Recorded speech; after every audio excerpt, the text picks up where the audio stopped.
O.M.G. I can't believe we've reached 100 episodes of the City Girl Savings Podcast.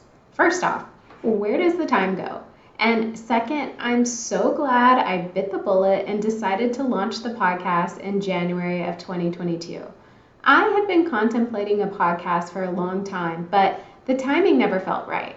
I knew that if I was going to commit to showing up every week, I had to be in a space to do it. So when I took City Girl Savings full time in May of 2021, the podcast felt like the right next step.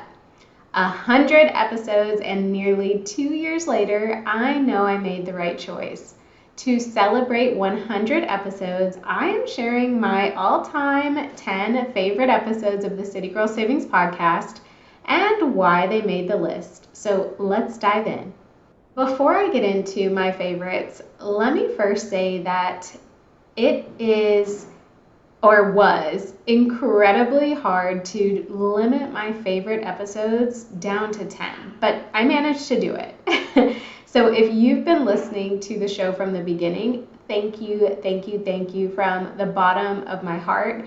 I hope that some of these episodes that are on my favorites list are on yours as well.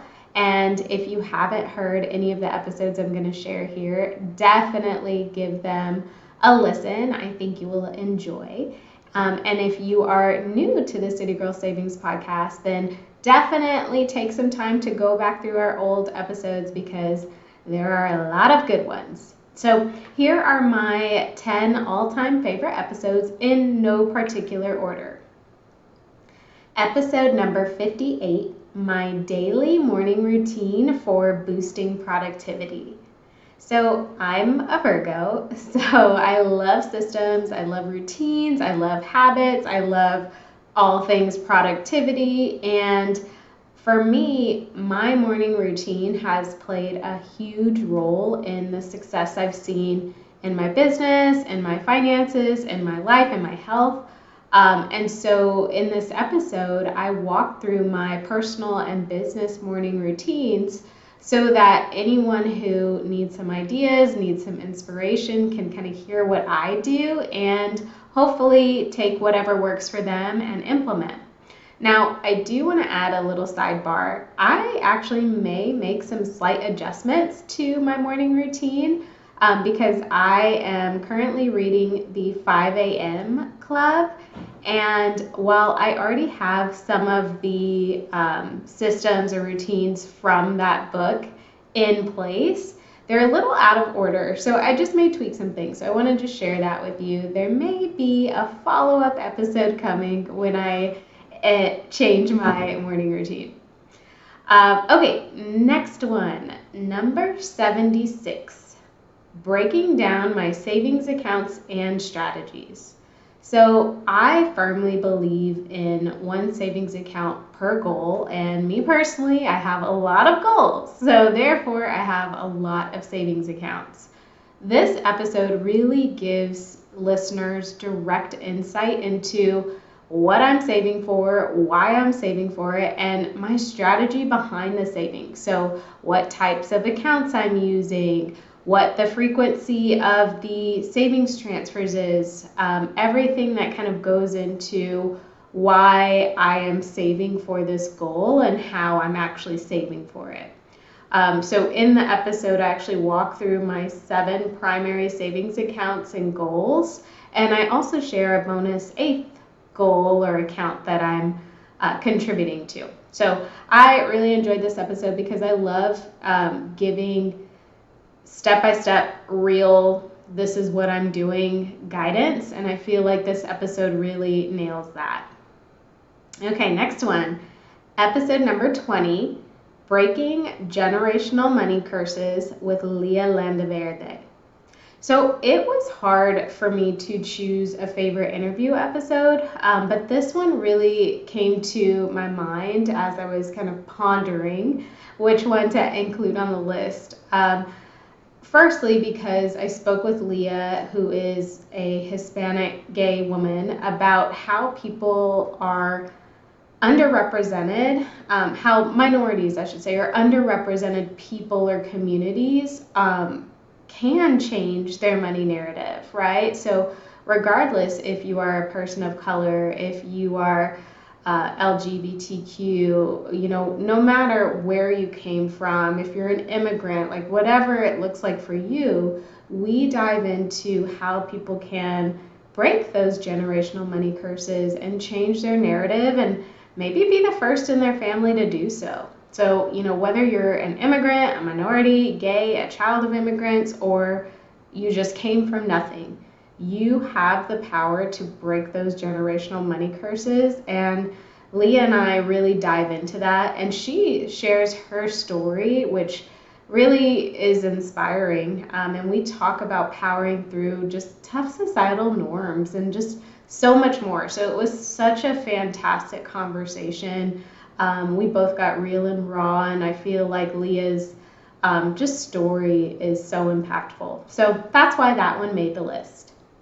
Next up, episode number 91, 35 money lessons I learned by 35.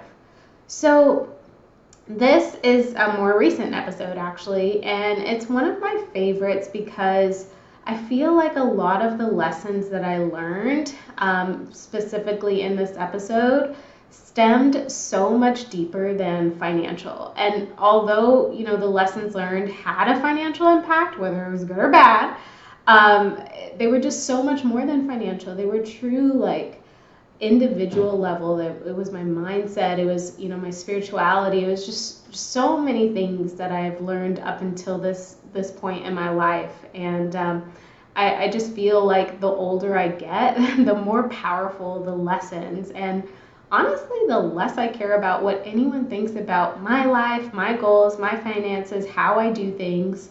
I'm really just like a student of understanding. I'm really just out here trying to understand myself, learn others, be a more empathetic individual, be a higher level being, if you will. And I feel like a lot of the lessons that I shared in that episode are a testament to kind of where I'm headed with that. But I will share one of the best money lessons that I shared in the episode is this one.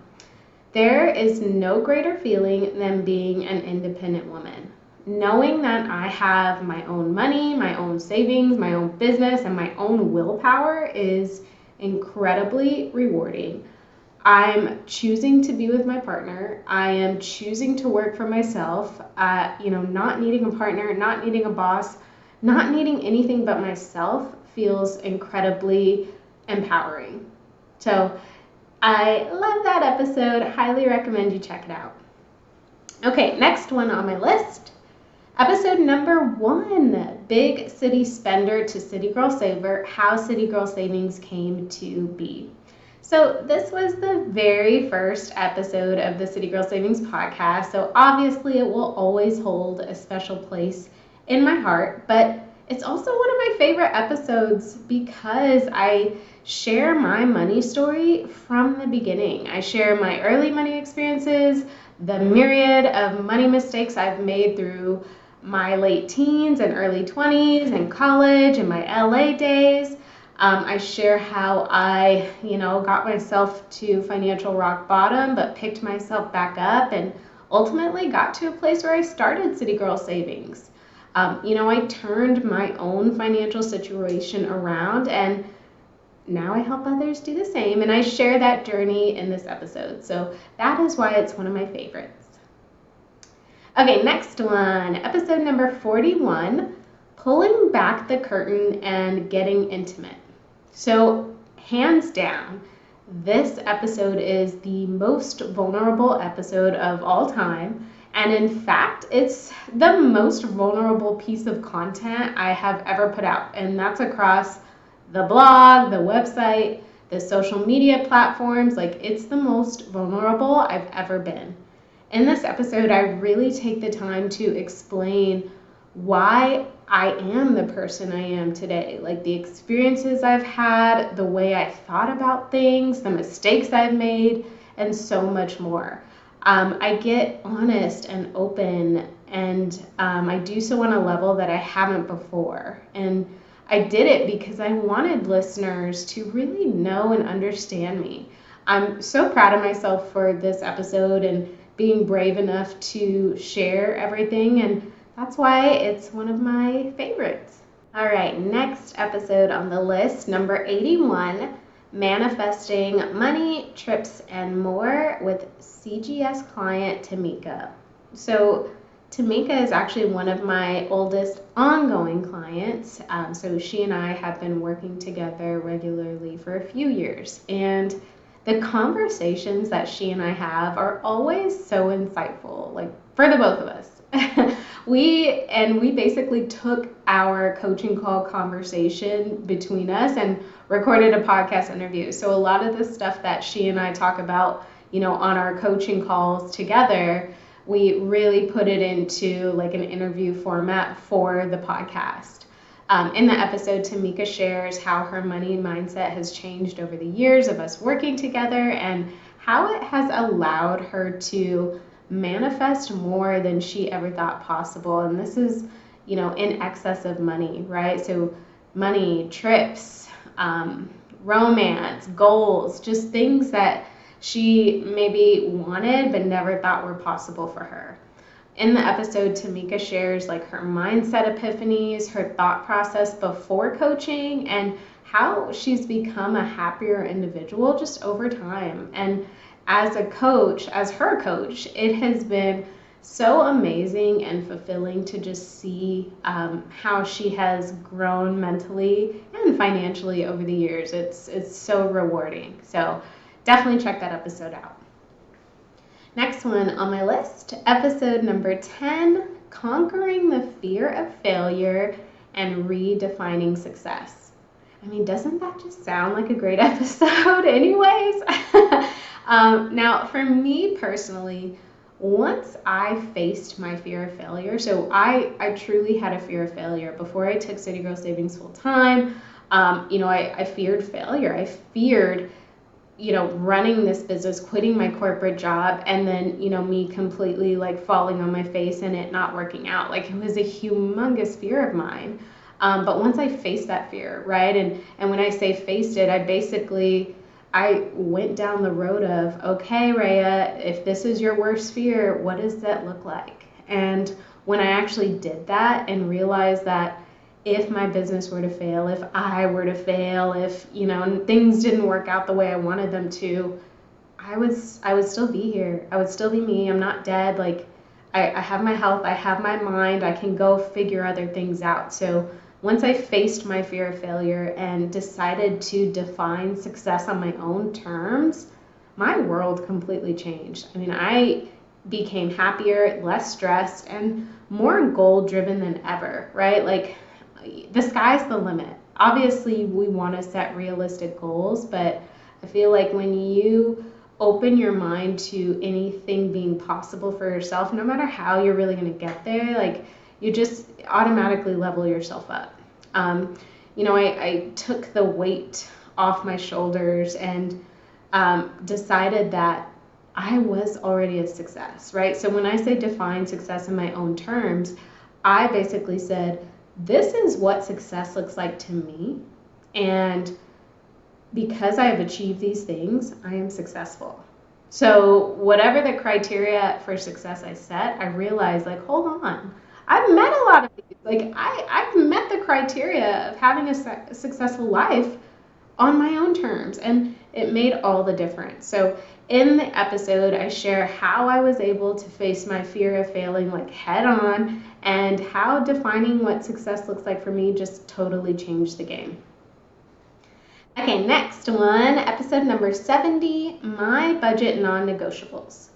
So if you have been listening for a while, or if you've been in the City Girl Savings community for a while, you know that I am a money coach who specializes in budgeting. So with that being said, you can imagine how important I believe a budget is for anyone's success, right? No matter what your situation looks like.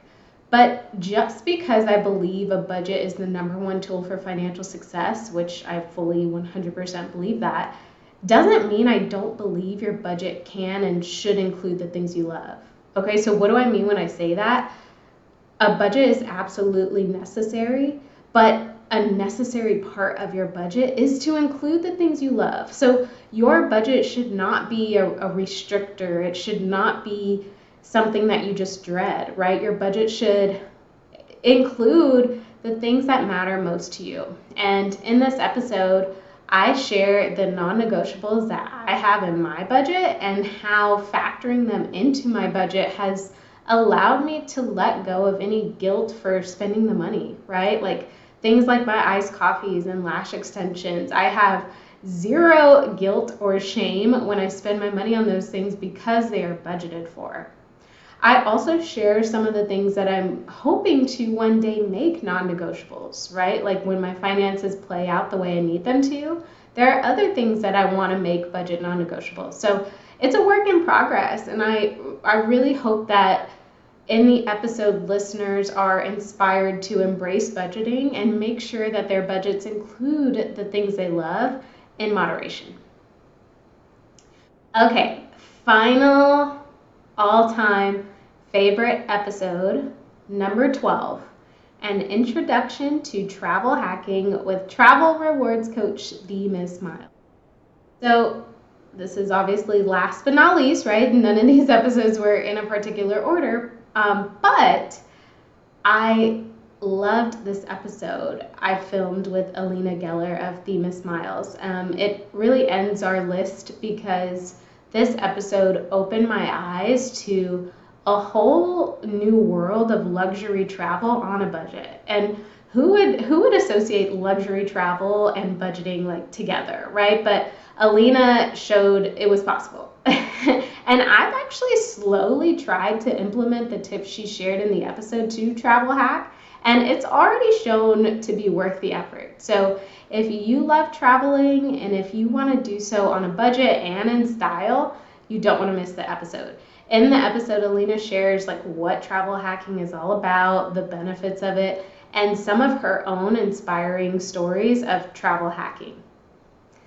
So there you have it, my all-time 10 favorite episodes of the City Girl Savings Podcast.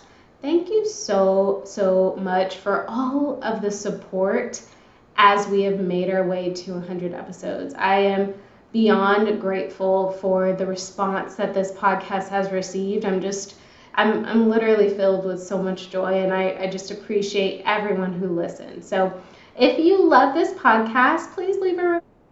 And if you have a few favorite episodes, let me know what they are. I would love to know. Here's to the next 100 episodes.